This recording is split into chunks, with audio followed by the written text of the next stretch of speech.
আসসালামু আলাইকুম চতুর্থ শ্রেণীর শিক্ষার্থী বন্ধুরা, তোমাদের গণিত বইয়ের 48 পৃষ্ঠার 11 নং সমস্যার সমাধান দেখাবো।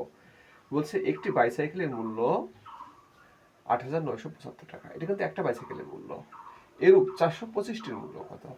তা আমরা কিন্তু ইতিমধ্যে শিখে ফেলেছি যে একটার মূল্য যা হয়, দুটার মূল্য তার 2 গুণ, তিনটার মূল্য 3 গুণ, পাঁচটার মূল্য 5 গুণ।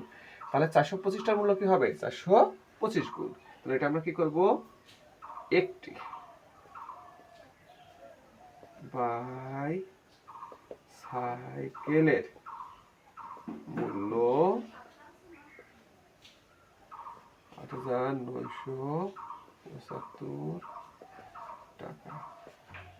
অতএব 425টি বাইসাইকেলের মূল্য 8,975 গুণ 425 টাকা।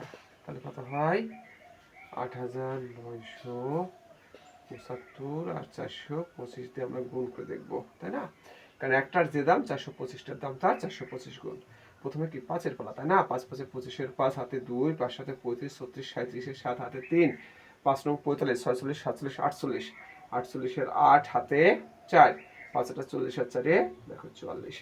এখন ঘরে শূন্য, এখন 2-এর পালা, 2 সবাইকে গুণ করবে, তাই না? একক, দশক, শতক, হাজার সবাইকে। 5 2 10-এর 0 হাতে 1, 7 2 14 রেখে 15 5 হাতে 1, 9 2 18 রেখে 19-এর 9 হাতে হাতে কত? 1, তাই তো?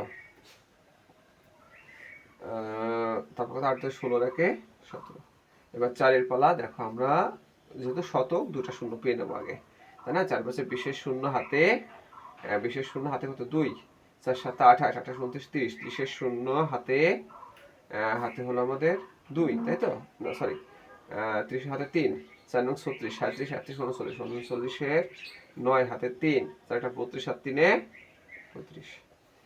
যোগ করে দেখি আমরা, 5 7 13 3 হাতে 1, 14 4 হাতে 1, 10 17 17 আর 4 21-এর 1 হাতে 2, 5 2 7 7 একে 8 3, 3,81,4 3 7 5। তাহলে কত হয়?